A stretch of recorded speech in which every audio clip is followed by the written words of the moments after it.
Sahabat Hikmah, mungkin Anda pernah memperhatikan truk yang melintas di jalan raya. Biasanya di bagian samping atau belakang truk terdapat lukisan atau tulisan yang mengundang senyum. Ada-ada aja lukisan dan tulisan yang terpampang di sana. Konon lukisan ini adalah sebagai ciri khas dari pemilik truk tersebut. Namun berbeda dengan truk yang satu ini sahabat Hikmah. Truk ini tidak perlu diberi gambar macam-macam karena ini truk mainan. Truk mainan seperti ini bisa dibilang jarang kita temui sekarang ya. Mainan truk yang masih tradisional ini kalah pamor oleh mainan modern buatan pabrik. Tapi bukan berarti peminatnya sudah tidak ada lagi loh. Buktinya Yuna, seorang ibu rumah tangga mau membelikan anaknya truk mainan ini ketika tidak sengaja melewati penjualnya. 50.000. Itu mahal nggak menurut Ibu? Ya lumayan sih mahal. Cuman kan bagus, unik, itu buatan sendiri. Udah gitu jarang kan yang jual gituan juga, modelnya kayak gitu. Kakek Sulaiman, seorang penjual truk mainan yang terbilang langka. Kakek berusia 68 tahun ini membuat sendiri truk mainan yang ia jual. Semua berawal 10 tahun yang lalu saat kakek Sulaiman baru saja pensiun dari pekerjaannya sebagai petugas keamanan. Kakek Sulaiman berniat mencari pekerjaan lagi, namun tidak kunjung ia temukan. Tanpa sengaja, ia malah menemukan limbah kayu bekas. Akhirnya di sana ya nyari-nyari kerjaan di kampung, nggak dapet juga. Ya tanya lagi, Pak, itu apaan? Mebel katanya. Mebel. Akhirnya limbahnya dibuangin. Ya limbah-limbahnya dibuangin, akhirnya saya tuh ketarik tuh. Iya. Karena juga pernah bekerja menjadi tukang bangunan di masa mudanya, kakek Sulaiman mencoba membuat sesuatu dari limbah kayu tersebut. Maka jadilah truk mainan ini. Setelah membuat beberapa buah, kakek Sulaiman mencoba menjualnya di tempat-tempat ramai. Ternyata truk mainan buatannya ini laku terjual.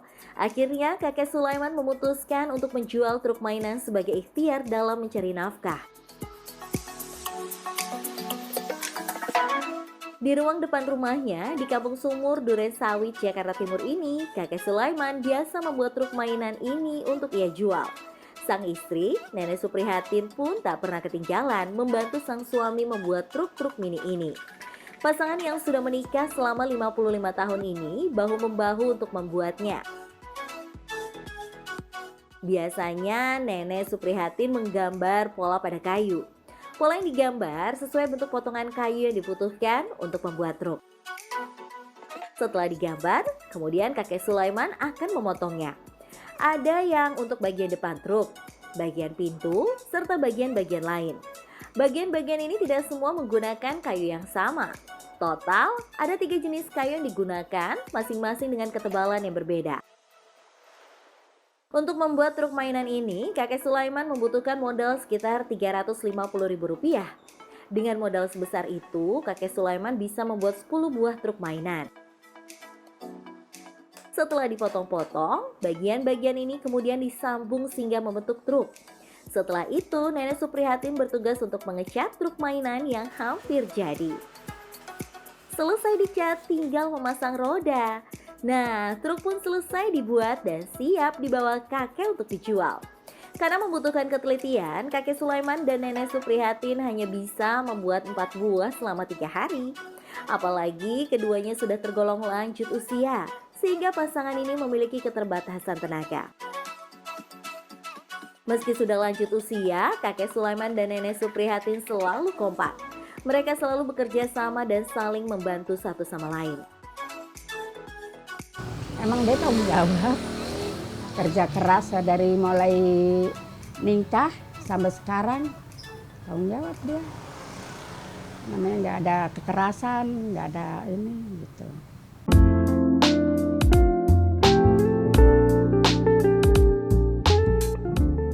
Sahabat Hikmah, sikap saling menolong antara suami istri dalam kebaikan akan menambah kuatnya ikatan kehidupan berumah tangga. Sikap tolong-menolong juga merupakan upaya dalam memenuhi perintah agama. Dalam Al-Quran surah Al-Maidah ayat 2, Allah berfirman, "Tolong menolonglah kamu dalam kebajikan dan takwa, dan jangan tolong menolong dalam berbuat dosa dan permusuhan. Bertakwalah kepada Allah, sungguh siksa Allah sangat berat." Biasanya kakek Sulaiman berjualan sejak pukul 8 pagi. Ia menjajakan truk mainan dagangannya di beberapa tempat. Tak dihiraukannya terik matahari dan debu jalanan untuk menyentuh kulitnya. Kaki rentanya terus melangkah demi mencari nafkah halal untuk keluarga. Setiap terjual satu buah truk mainan, kakek Sulaiman mendapatkan keuntungan Rp15.000 saja.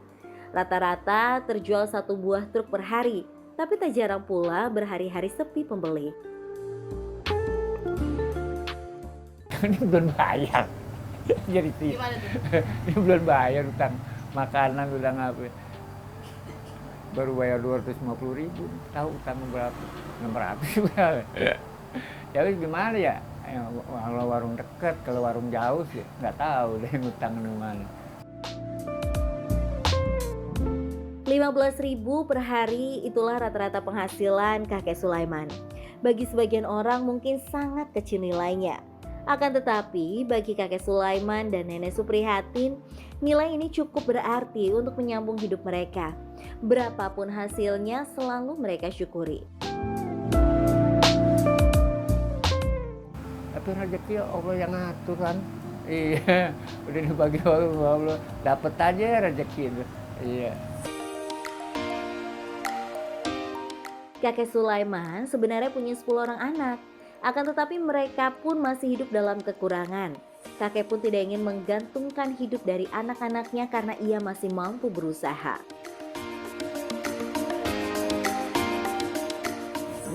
Bangunan kuli bangunan ngaduk. Ada yang melester, ada yang ngaduk-ngaduk pasir tuh campur semen. Di sini gimana ya, bocah pada disuruh sekolah dulu. Kali dia pikirannya gini kali, mamanya susah, bapak susah, nyari duit kayaknya susah banget gitu kali. Jadi nggak mau ngerepotin orang tua mungkin. Jadi di sekolah terus pada kagak mau, kelas 2, kelas 3 udah kagak mau sekolah. Itu aja.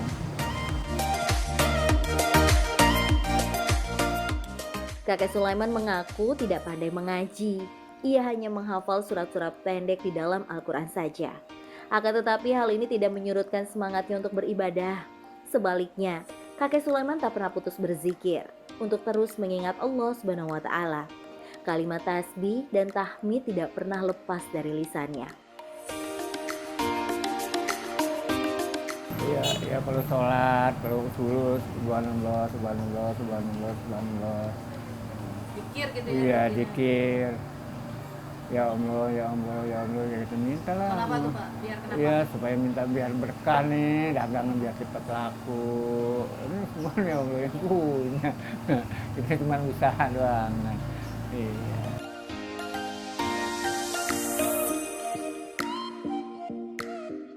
Pun demikian dengan sholat wajib. Kakek Sulaiman tak pernah lalai dalam menunaikan sholat 5 waktu di masjid, sekalipun ketika sedang berjualan. Sahabat hikmah, Ibnu Taimiyah rahimahullah mengatakan bahwa orang yang bertakwa itu tidak pernah merasa fakir, miskin atau merasa kekurangan sama sekali. Mengapa demikian?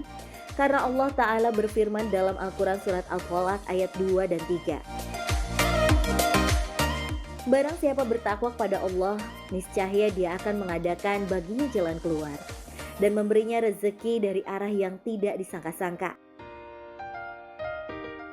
Dan seperti kita ketahui bersama sahabat hikmah, rezeki bukan hanya berupa materi semata. Kesehatan, kedamaian, dan ketenangan hidup juga rezeki dari Allah Subhanahu wa Ta'ala. Sebagaimana kakek Sulaiman dan nenek Suprihatin, yang meski secara materi kekurangan, namun keluarga mereka sangat harmonis. Tentu hal ini tidak dapat dibandingkan dengan harta. Di usia senja ini, kakek Sulaiman dan nenek Suprihatin tidak lagi berdoa meminta banyak hal untuk diri mereka sendiri. Mereka justru lebih banyak berdoa untuk keluarga dan anak-anak mereka.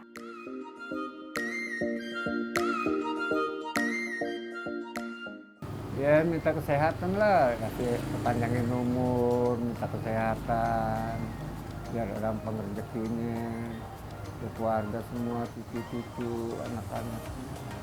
Ya doain anak biar dapat kerjaan yang enak gitu aja saya doain sama anak-anak gitu. Biar ada yang perempuan, biar dapat jodoh yang soleh gitu. Yang laki biar dapat jodoh yang salehah.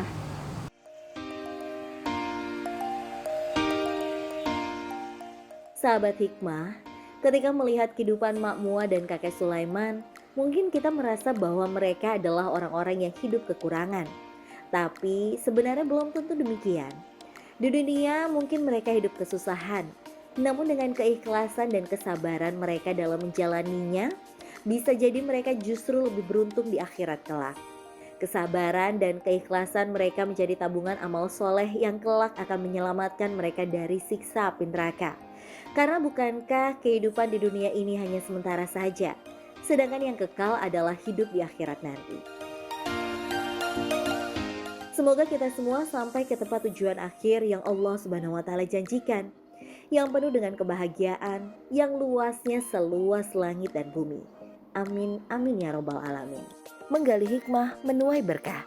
Wassalamualaikum warahmatullahi wabarakatuh.